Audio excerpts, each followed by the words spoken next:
Cümleten selamun aleyküm hanımlar. Kanalıma hoş geldiniz.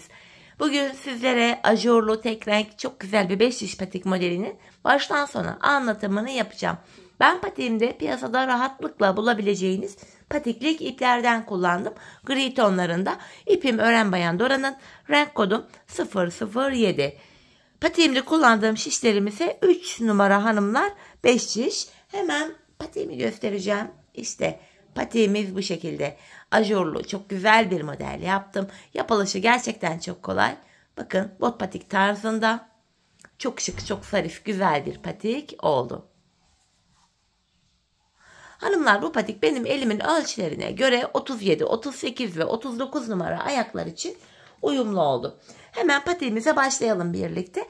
Burun kısmından başlayacağız hanımlar. Her zaman olduğu gibi 12 ilmek olarak. Öncelikle ipimin ucunda şöyle minik bir ip bırakıyorum. 12 ilmeğimi atacağım. Hanımlar, ben bu başlama tekniğini bütün 5 diş patik videolarımda detaylı olarak anlattım.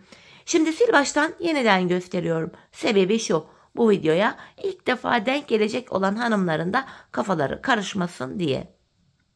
Ayrıca kanalımda farklı 5 diş patik başlama teknikleri de var. Sizler patiğinize dilediğiniz şekilde başlayabilirsiniz. Bu şekilde ilmeklerimizi atıyoruz. Bakalım kaç ilmeğimiz olmuş? 3, 6, 9, 12 ilmeğim olmuş. Şimdi geri dönüyorum hanımlar. Geri döndüğümüzde bakın arka yüzdeyiz. İkinci şişimi alıyorum. Örmeye başlayacağım. İlk ilmeğimi örmeden alıyorum. Diğer ilmeklerimi arka yüzde olduğum için ters olarak örüyorum. İlk sıramda ilmeklerimi bu şekilde ters örüyorum.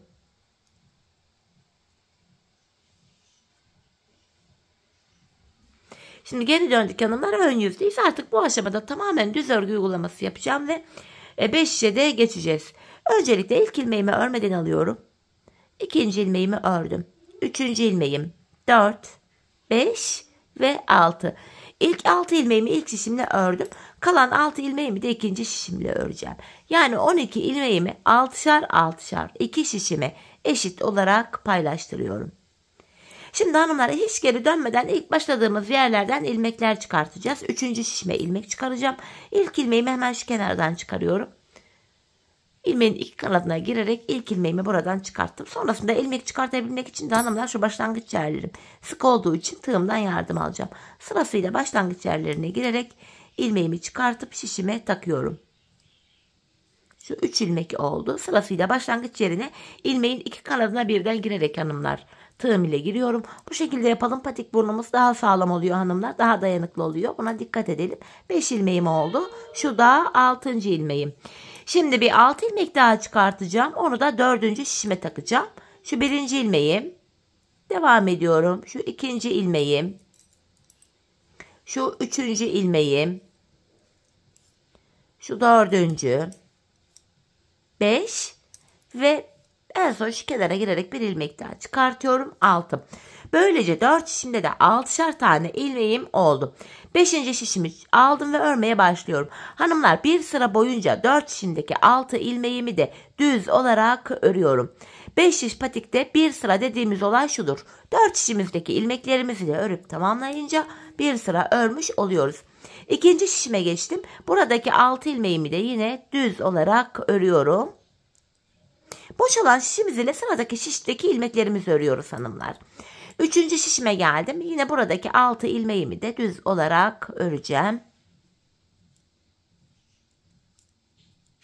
Dördüncü şişime geldim. Yine dördüncü şişimdeki ilmeklerimi de düz öreceğim. İlk başta bu şişler hanımlar böyle karışık gibi gözünüze görünebilir. Fakat birkaç sıra ördükten sonra, ilmekler artmaya başladıktan sonra şişlerimiz yerli yerine oturuyor. Evet, 4 şişimdeki ilmeklerimi de bir sıra düz ördüm. Başlangıç yerine geldik. Hanımlar, patik burnumuza şöyle baktığımız anda artırma işlemini bu sağ ve sol kenardan yapıyoruz. Bakın, buralardan artırma yapacağız ve orta kısımdan artırma yapmıyoruz. Şimdi ilk şişimdeyim hanımlar. Kenarımız hemen bu sağ tarafa düşüyor. Birinci şişimde ilk 2 ilmeğimi örüyorum. Ardından ikinci ilmeğimin altındaki hemen şu ilmeğimin kenarına şişimi takıyorum. Buradan aldığım ilmeğimi düz ördüm. Kalan 4 ilmeğimi de düz örüyorum. Birinci şişimde böylece 7 ilmeğim oldu. Böyle artırma yapınca, bu tarz artırma yapınca kenarlarda delik görüntü de oluşmuyor. Yanları muntazam görünüyor.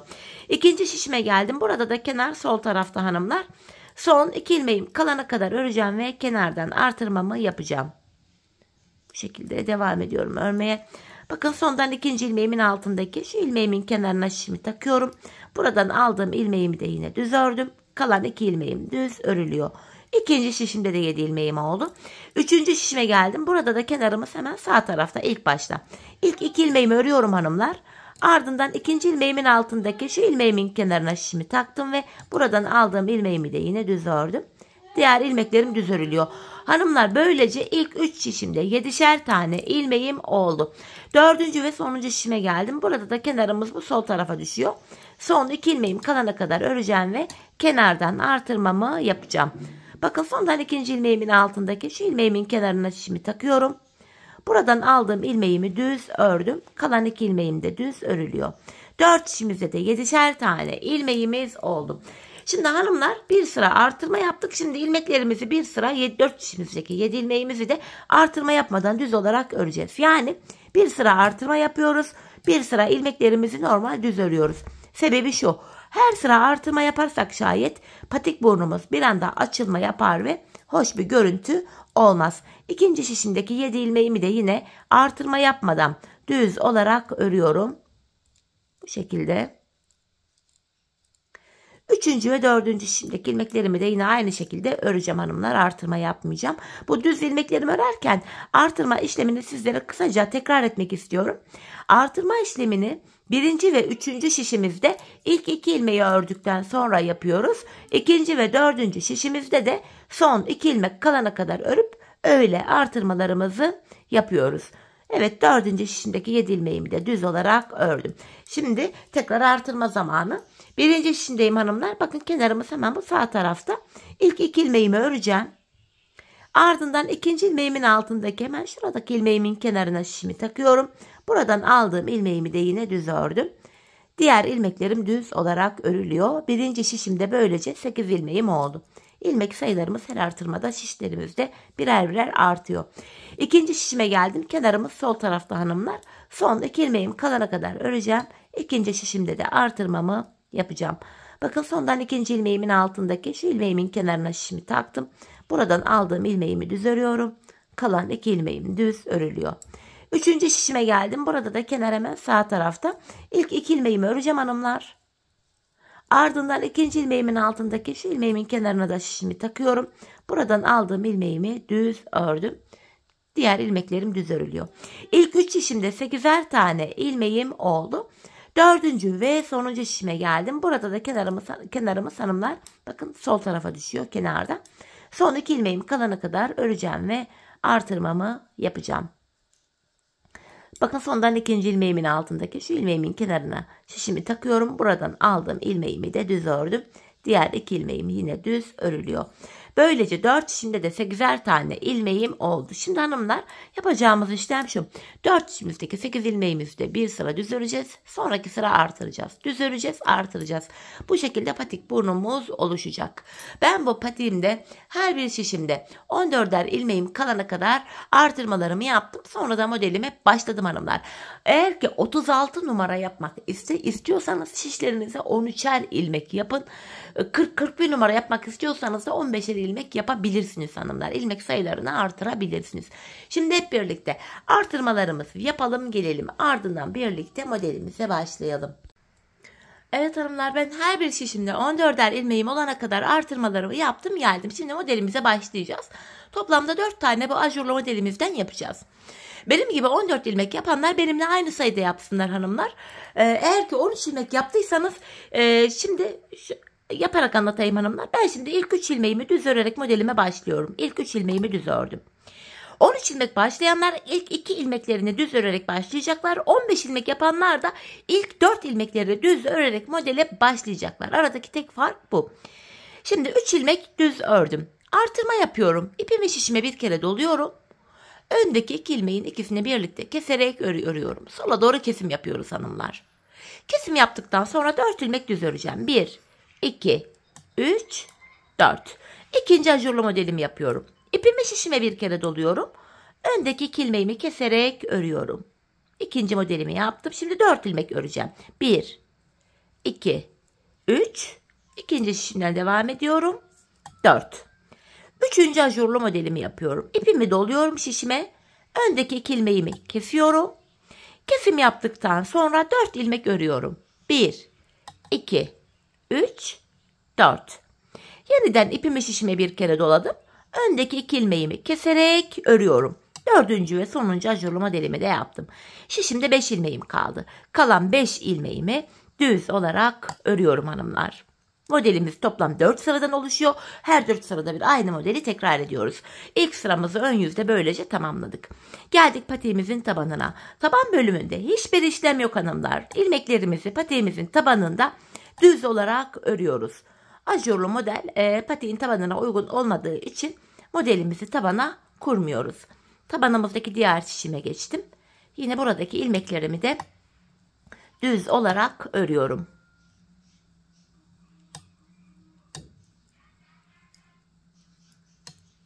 Sonuncu ilmeğimi de yine ördüm. Şimdi tekrardan ön yüzdeyiz hanımlar. Modelimizde ikinci sıradayız. Bu ajurlu modelimiz hanımlar sola doğru kayarak gidecek. Şimdi ajurlu ilmeğime kadar öreceğim. Bakın kenardaki 3 ilmeğimi örüyorum. Bakın önünde ajurlu ilmeğim de var. Bunu da örüyorum. Ajurlu ilmeğimi ördükten sonra yeniden ipimi şişime doluyorum. Öndeki 2 ilmeğimi kesiyorum. Bakın ajurumuz sola doğru kayıyor bu şekilde. Şimdi 4 ilmek öreceğim. 1, 2, 3. Ajurlu ilmeğimi de ördüm 4. Yine ipimi şişime doluyorum bir kere. Öndeki 2 ilmeğimi keserek örüyorum. Kesim yaptıktan sonra hanımlar 4 ilmek örüyoruz. 1, 2, ikinci şişimden devam ediyorum. 3 ve 4. Bakın ajurlu ilmeğimi ördüm 4. Tekrar ipimi şişime bir kere doluyorum ve öndeki 2 ilmeğimi kesiyorum. Bakın kesim yaptım burada. 4 ilmek öreceğim. 1, 2, 3, 4. Yeniden ipimi şişime bir kere doladım. Öndeki 2 ilmeğimi keserek örüyorum. Burada şişimde 4 ilmeğim kaldı. Kalan 4 ilmeğimi de yine düz olarak örüyorum. Modelimizin ikinci sırasında böyle tamamladık. Yine geldik patiğimizin tabanına. Tabanımızda yine ilmeklerimizi düz olarak öreceğiz. Bu şekilde hepsini düz örüyorum hanımlar tabanımı. Tabanımdaki diğer şişime geldim. Yine buradaki 14 ilmeğimi de düz örüyorum.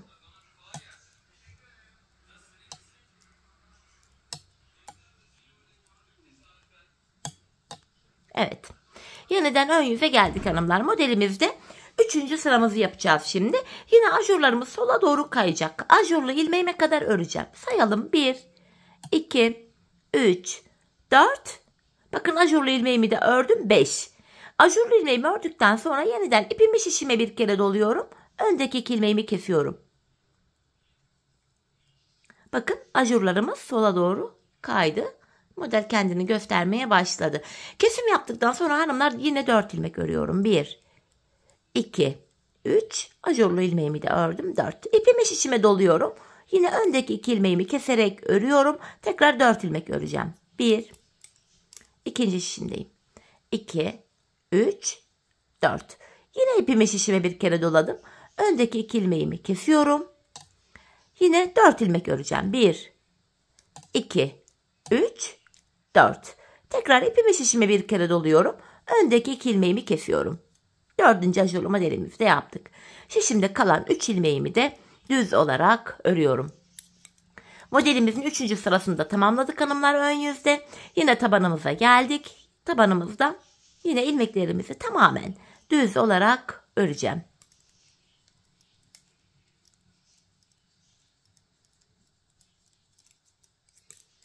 Tabanımdaki diğer şişime geldim. Buradaki ilmeklerimi de düz örüyorum.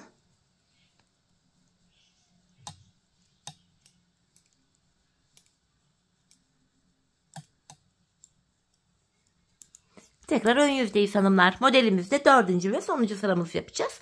Burada dörtlü ajurumuz olması gerekiyor. Bakın 3 tane ajurumuz var. Bu sıramızda 4.'yü yapacağız. Yine sayarak gidelim. 1, 2, 3, 4, 5. Ajurlu ilmeğimi de ördüm. 6. Toplamda kenardan 6 ilmeğimi ördüm. Bakın şimdi 4. ajurumu açıyorum. İpimi şişime bir kere doladım.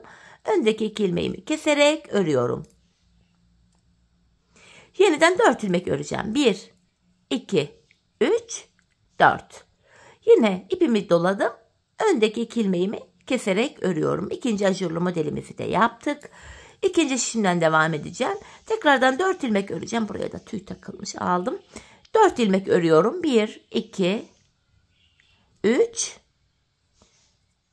ve 4. Tekrar ipimi şişime doluyorum. Öndeki 2 ilmeğimi keserek örüyorum. Kesim yaptıktan sonra yine 4 ilmek örüyorum. 3 ve 4. İpimi şişime doluyorum. Öndeki 2 ilmeğimi kesiyorum. Kalan 2 ilmeğimi de düz örüyorum. Hanımlar, ilk modelimizi böylece tamamladık. Bakın burada dörtlü ajurumuz oldu.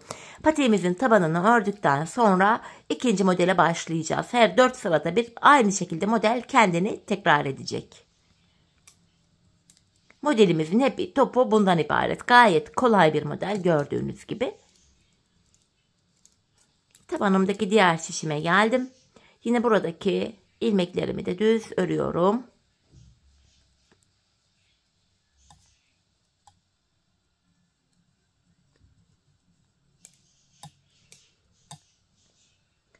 Bir de ilmek kaçırdım burada. Hemen ilmeğimi şöyle alttan toparlayayım, yine öreyim. Bu şekilde tabanımızı tamamladık. Şimdi hanımlar, ön yüzdeyiz. İkinci modelimizi başlatacağız. Bakın ilkini bitirdik. İkinci modelimizi başlatacağız. İlk modeli nasıl yaptıysak ikinciyi de aynı şekilde yapacağız hanımlar. Sil baştan modele yeniden başlayacağız. İlk modelimizi yaparken ilk 3 ilmeğimi örmüştüm. 1, 2, 3. Ardından ipimi şişime doladım. Öndeki 2 ilmeğimi kestim. Bakın ikinci modelin ilk sırasını yapıyoruz. İlk modelimiz de aynı şekilde. Kesim yaptıktan sonra 4 ilmek öreceğiz. 1, 2, 3, 4. Ardından yine ipimi şişime bir kere doluyorum. Öndeki 2 ilmeğimi kesiyorum. Artırma yapıyoruz. Kesiyoruz. 4 ilmek örüyoruz hanımlar. Model sıralaması böyle devam ediyor. Kesimimi yaptım. Tekrar 4 ilmek öreceğim. 1, 2, 3. İkinci şişimden devam ediyorum. 4. Tekrardan ipimi şişime bir kere doluyorum. Öndeki 2 ilmeğimi keserek örüyorum. Yeniden 4 ilmek öreceğim. 1, 2, 3, 4. Şimdi 4. ajurlu modelimi yapacağım. İpimi şişime bir kere doladım. Öndeki 2 ilmeğimi keserek örüyorum. Ve kalan 5 ilmeğimi düz olarak örüyorum. Gördüğünüz gibi hanımlar, modelimiz aynı şekilde devam edecek. Her defasında bu ajurlarımız sola doğru kayacak. Her 4 ajurda bir, bakın ilk modelimizde 1, 2, 3, 4 ajur oldu. İkinci modelimizin de ilk ajurunu yaptık. Tabanımızı ördükten sonra yine modelimiz sola doğru kayarak devam edecek. Bu bölümde hanımlar artık kafanız karışacak olursa da ilk modelin sıralamalarını takip ederek diğer modelleri de rahatça yapabilirsiniz. Hanımlar, ben bu patiğime bu şekilde toplamda bu ajurlu modelimden sayalım. 1, 2, 3, 4, 5, 6, 7, 8. 8 tane yaptım. Benim ölçülerime göre bu tam oldu. Siz patiğinizi örerken hanımlar ayağınıza deneyin. Ayağınıza şöyle bir giyin, bakın.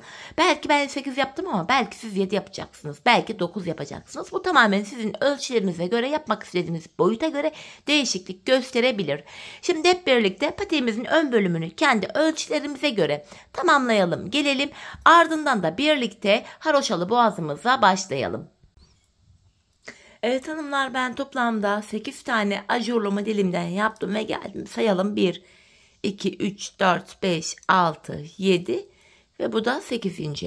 Şimdi bilek bölümünü yapacağız. Fakat öncesinde hanımlar, bilek bölümüne hazırlık için 4 şişimizdeki ilmeklerimizi de bir sıra boyunca düz olarak öreceğiz. Önce şöyle bir ipimi kurtardım. 4 şişimizdeki ilmeklerimizi de hanımlar düz öreceğiz. Bütün ajurlu ilmeklerimizi, kesim yaptığım ilmeklerimiz, hepsini düz olarak örüyoruz.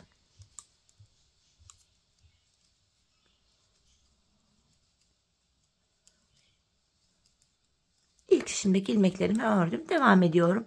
İkinci şişimdeyim. Yine buradaki ilmeklerimi de öreceğim. Bilek bölümüne haroşalı boğazımıza hazırlık olsun diye bir sıra böyle düz örüyoruz hanımlar. Ajurlarımız kayboluyor böylece, ajurlu ilmeklerimiz. Patiğimin tabanına geldim. Yine düz örmeye devam ediyorum.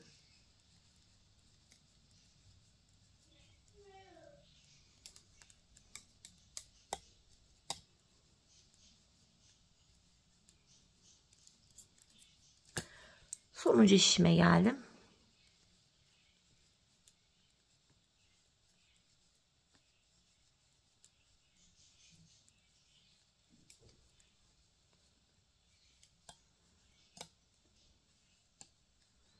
Evet, bir sıra düz ördük hanımlar. Şimdi başlayacağız boğazımızı yapmaya. Öncelikle ön yüzdeyim, ilk şişimdeyim. İlk şişimdeki ilmeklerimi öreceğim hanımlar. Sonra haroşalı boğazımız için ilmek atacağız. İlk şişimdeki 14 ilmeğimi öncelikle düz olarak öreceğim.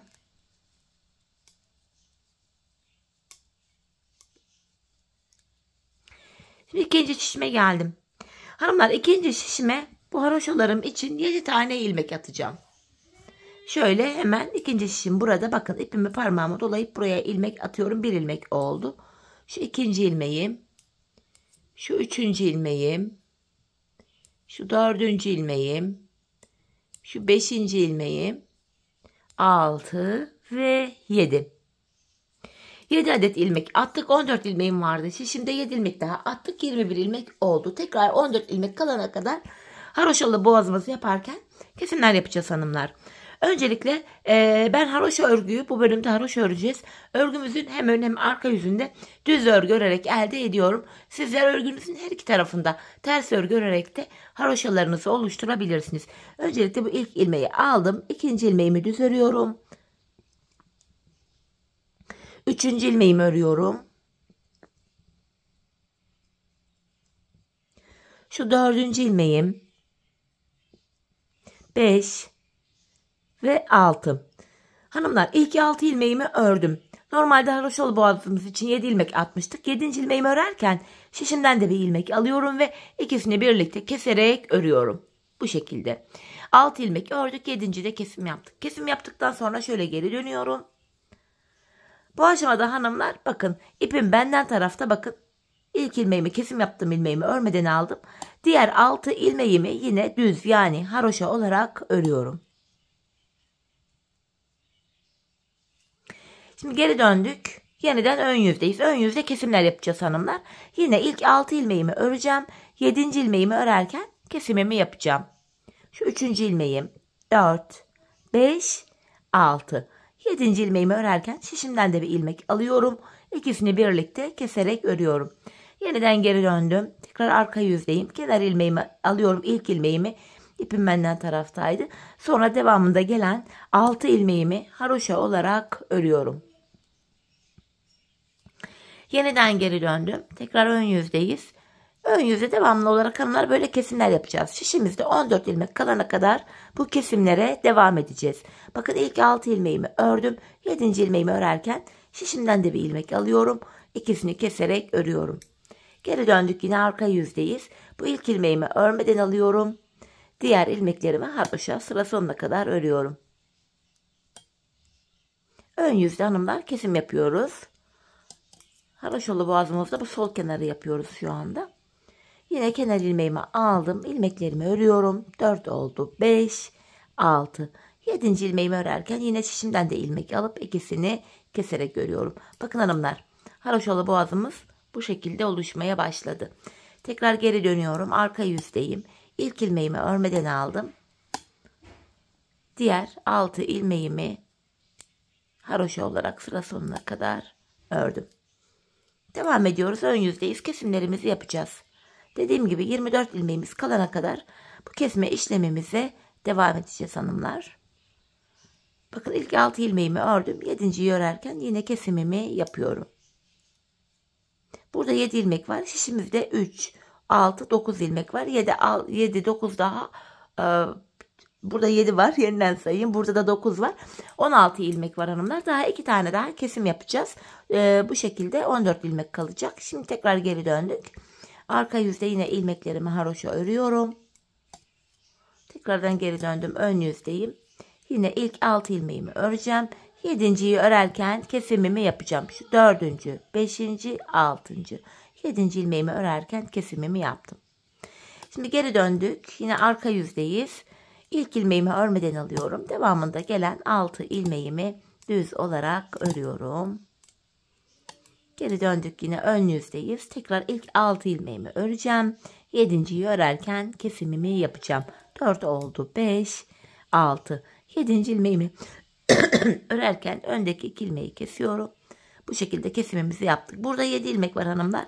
Şişimize bakıyoruz. Burada da 7 kaldı. Toplamda burada 14 ilmeğimiz kaldı. Böyle haroşalı boğazımızı sol tarafta oluşturduk. Artık 14 ilmek kaldığına göre kesim yapılacak ilmek kalmadı. Devamında gelen ilmekleri de artık düz olarak örüyorum hanımlar. Bu şekilde şimdi tabanımıza geçtik. Tabanımdaki ilmeklerimi de düz öreceğim.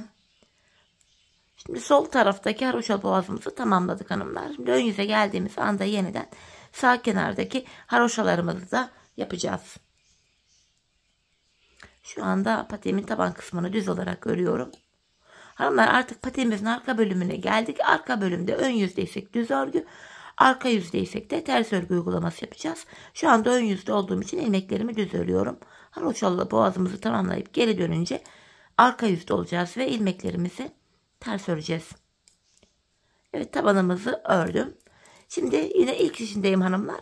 Buradaki 14 ilmeğimi de yine düz olarak öreceğim.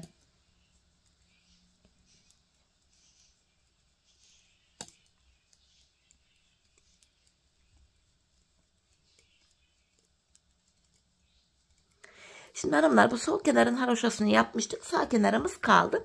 Sağ kenarımız için de hanımlar buraya 7 ilmek atmıştık. 7 ilmek attığımız yerden 7 ilmek çıkaracağız yine.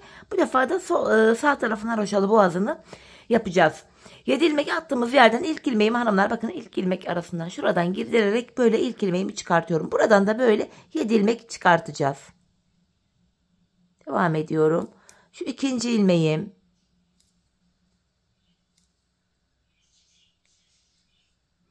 Şu üçüncü ilmeğim. Şu dördüncü. Bakın ilmeğin iki kanadına birden girerek ilmek çıkarttım. Şu beşinci ilmeğim. Şu 6. Şu da son kenar ilmek yerine giriyorum hanımlar. Bakın. Şu da 7. ilmeğimiz. 7 ilmek de bu sağ kenardan çıkarttık. Bu şişimde de şimdi 21 tane ilmeğim oldu. Burada da hanımlar kesimlerimizi yapacağız. Hayır, bu sonuncu ilmeği çıkartamadım. Bir fenalık geldi. Hemen tığ yardımıyla çıkarıvereceğim. Şöyle. Şimdi hanımlar burada da 21 ilmeğimiz oldu. Tekrar burada da kesimler yapacağız. 14 ilmek kalana kadar. Buradaki kesimlerimizde hanımlar diğer sol kenara ön yüzde yapmıştık. Burada da arka yüzde kesimler yapacağız. Kesim yerlerimiz düzgün düşsün diye. Şimdi geri döndük, arka yüzdeyiz hanımlar. Yine ilk ilmeğimi örmeden alıyorum. Haroşalarıma devam edeceğim. İkinci ilmeğimi örüyorum. 3, 4, 5, 6. Yine ilk 6 ilmeğimi ördüm. 7. ilmeğimi örerken tersten kesim yapacağım. Bakın ipimi kendime doğru aldım. 7. ilmeğimi örerken şişimden de bir ilmek alıyorum. İkisini tersten keserek örüyorum. Şimdi geri döndük hanımlar. Burada ön yüzde kesim yapmayacağız. Bakın kesim yaptığım ilmeğimi örmeden alıyorum. Diğer ilmeklerimi haroşa olarak örüyorum. Tekrardan geri döndüm. Arka yüzdeyiz. Yine kenar ilmeğimi aldım. İkinci ilmeğimi örüyorum. 3, 4, 5, 6. 7. ilmeğimi örerken ilmeğimin yönü düzgün gelmediği için düzeltiyorum burada. Bakın 7. ilmeğimi örerken şişimden de bir ilmek alıyorum. İkisini tersten keserek örüyorum. Tekrar geri döndüm hanımlar. Yine ön yüzdeyim. İlk ilmeğimi örmeden alıyorum. Devamında gelen 6 ilmeğimi düz olarak örüyorum. İşleme devam edeceğiz hanımlar. Arka yüzde kesimlerimizi yapacağız. İlk 6 ilmeğimizi öreceğiz. 7. ilmeğimizi örerken tersten kesim yapacağız. Bakın 6 ilmeğimi ördüm. 7. ilmeğime geldim. Şu öndeki 2 ilmeğimi alıyorum. İkisini tersten kesiyorum. Tekrar geri döndük. Şişimizde 14 ilmeğimiz kalana kadar bu işleme devam edeceğiz. Tekrar geri dönüyorum. Yine 6 ilmeğimi öreceğim. İlmeğimi de kaçırdım, yeniden şöyle örüp toplayayım. Şu ikinci ilmeğim 3, 4, 5, 6. 7. ilmeğime geldim. Şimdiden de bir ilmek alıyorum. İkisini keserek ördüm. Yeniden geri döndüm. Bakın ipim karşıda, ilk ilmeğimi örmeden alıyorum hanımlar. Ön yüzde ilmeklerimizi örüyoruz sağ kenarı yaparken. Arka yüzde de 6 ilmek örüp 7.yi örerken de kesimimizi yapıyoruz. Yine arka yüzdeyim. Kenar ilmeğimi aldım. İkinci ilmeğim 3, 4, 5, 6. 7. ilmeğime geldim. Şişimden de bir ilmek alıp ikisini keserek örüyorum. Şişimize bakalım. 3, 6, 9 ilmek var. Burada da 7 ilmek var. 16 ilmek. Demek ki 2 tane daha keseceğiz. Devam ediyorum. İlk ilmeğimi örmeden aldım yine. İlmeklerimi haroşa örüyorum. Geri döndüm. Arka yüzdeyim hanımlar. Yine ilk ilmeğimi örmeden alıyorum. İkinci ilmeğim 3, 4, 5, 6. 7. ilmeğimi örerken şişimden de bir ilmek aldım. İkisini keserek örüyorum. Tekrar geri döndük. Bir ilmek daha keseceğiz hanımlar. Bu sağ haroşalı kenarımızı da bitirmiş olacağız. Tekrardan arka yüzdeyim. Kenar ilmeğimi aldım. İkinci ilmeğimi örüyorum. 3, 4, 5, 6. 7. ilmeğime geldim. Şişimden de bir ilmek alıp ikisini keserek örüyorum. Burada 7 ilmeğimiz var. Şişimize bakıyorum. Burada da 7 ilmeğimiz kaldı. 14 ilmeğimiz kaldı. Artık geri dönmeyeceğiz hanımlar. Devamındaki ilmeklere bakın, arka yüzdeyiz, ters öreceğiz. Çünkü 14 ilmeğimiz kaldı. İlmeklerimi artık devamında böyle ters olarak örüyorum. Bu şekilde. Hanımlar, bu aşamada artık yapacağımız işlem ön yüzde düz, arka yüzde ters olacak şekilde ilmeklerimizi bileklik ayrımına kadar öreceğiz, geri döneceğiz. Öreceğiz, geri döneceğiz. Haroşalı boğazımızı çünkü tamamladık. Şu an arka yüzdeyiz hanımlar. Ters tarafta olduğumuz için de ilmeklerimizi ters olarak örüyoruz. Bir diğer şişime geçtim. Buradaki ilmeklerimi de yine ters örüyorum.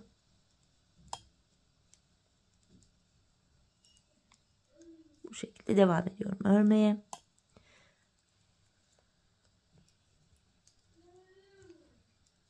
Ve sonuncu şişime geldim. Buradaki ilmeklerimi de yine ters olarak öreceğim. Sadece hanımlar 7 ilmek haroşalı boğazımız için attığımız ilmek vardı.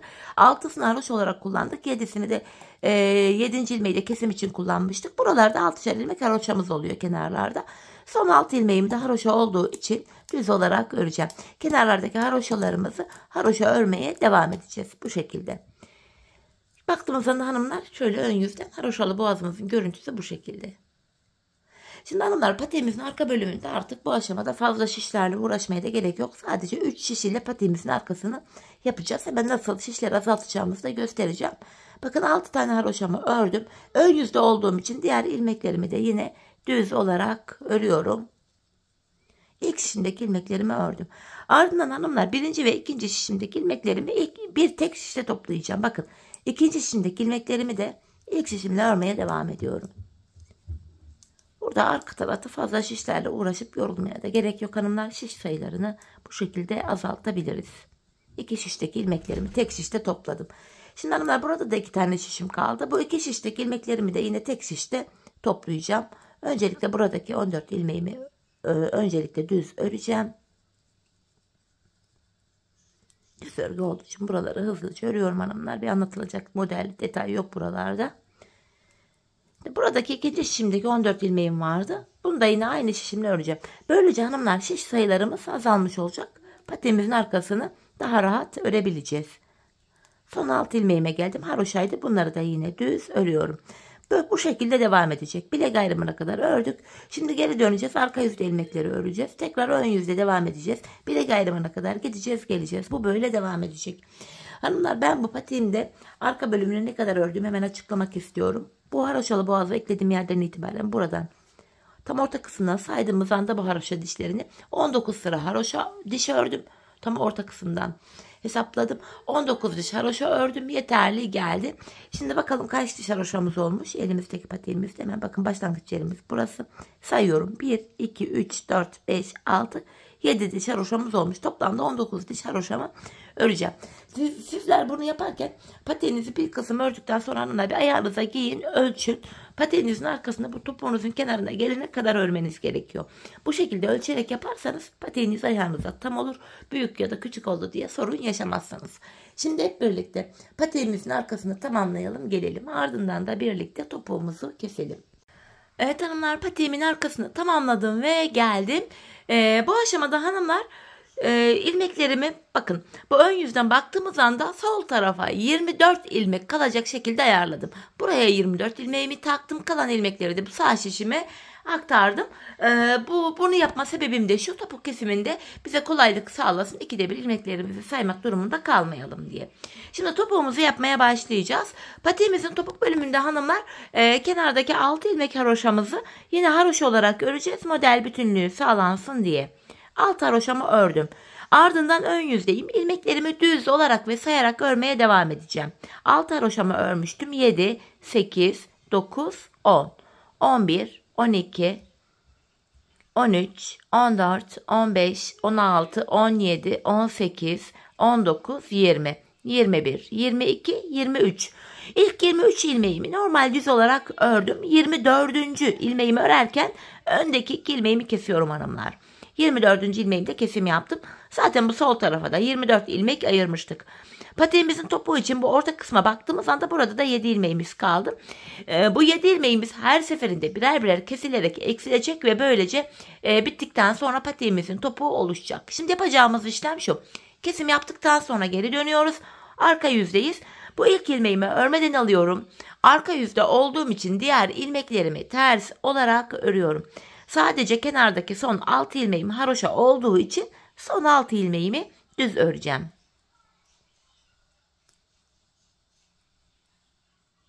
Bakın, son 6 ilmeğime geldim. Haroşalarımı düz olarak örüyorum. Şimdi geri döndüm. Tekrar ön yüzdeyiz hanımlar. Bir önceki sırada yaptığımız işlemin aynısını yapacağız. Yani ilk 23 ilmeğimizi öreceğiz. 24. ilmeğimizi örerken kesim yapacağız. 6 haroşamı ördüm. Sayarak gidiyorum. 7, 8, 9, 10, 11, 12, 13, 14, 15, 16, 17, 18, 19, 20, 21, 22, 23. 24. ilmeğimi örerken yine öndeki 2 ilmeğimi alıyorum. İkisini keserek örüyorum. Hanımlar, ikinci kesimimizi yaptık. Bir önceki sırada burada 7 ilmeğimiz vardı. Şimdi baktığımız anda 1 ilmek eksildi. 6 ilmeğimiz kaldı. Yine yapacağımız işlem şu: kesimimizi yaptık. Geri döneceğiz kesimden sonra. Arka yüzde ilmekleri öreceğiz. Ön yüzde tekrardan ilk 23 ilmeği örüp 24.'yü örerken kesim yapacağız. Biz bu kesme işlemini aradaki 6 ilmeğimiz bitene kadar devam edeceğiz. Ve böylece patiğimizin topuğu oluşacak. Şimdi hep birlikte bu son 6 ilmeğimiz bitene kadar patiğimizin topuğunu sizlere tarif ettiğim gibi keselim, gelelim.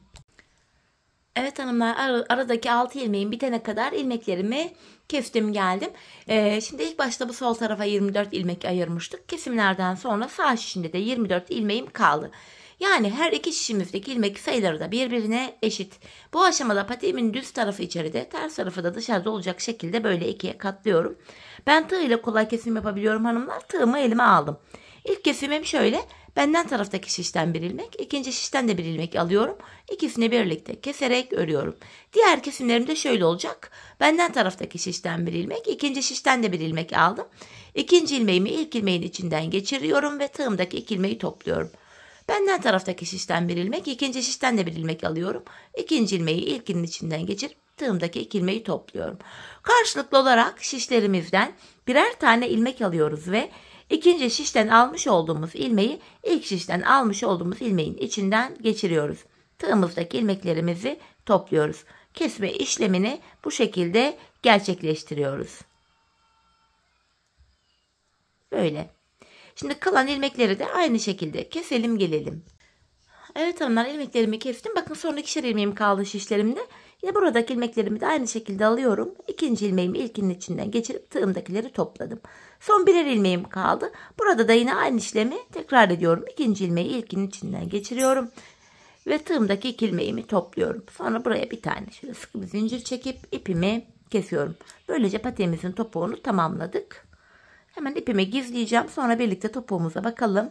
Şöyle arka ilmek aralarından geçirerek bakın buralardan ipimizi gizliyoruz. Hemen bir de patiğimi manken ayağıma giydirmek istiyorum. Bir de ayağımızda görelim hanımlar. Ajurlu modeller ayakta kendini çok daha iyi gösteriyor çünkü. Gayet kolay bir modeldi. Ben çok beğenerek yaptım. Çok da pratik oldu hanımlar. Hiç zorlanmadan rahatça yapabildim modelimi. 5 şiş patiğe yeni başlayacak olan hanımların da gayet kolay yapabileceği tek renk güzel şık bir model oldu. İşte hanımlar manken ayağımızdaki duruşu da bu şekilde. Tabanımızı göstermek istiyorum. Patiğimizin kenarları, topuk kısmı bu şekilde. Bir de hanımlar soruluyor bir ip yetiyor mu diye. Ben bu iple hanımlar başladığımda hatta şöyle ucunda sararak toplayayım. Bir tam ipten başlamıştım. Bu kadar da ipim arttı bile. Bir ip yetiyor da artıyor bile. Evet hanımlar yine birlikte güzel bir modelin daha sonuna geldik. Umarım sizlere faydalı, hoş bir video olmuştur. Yeni modellerde, yeni videolarda buluşmak dileğiyle şimdilik hoşça kalın, sağlıcakla kalın.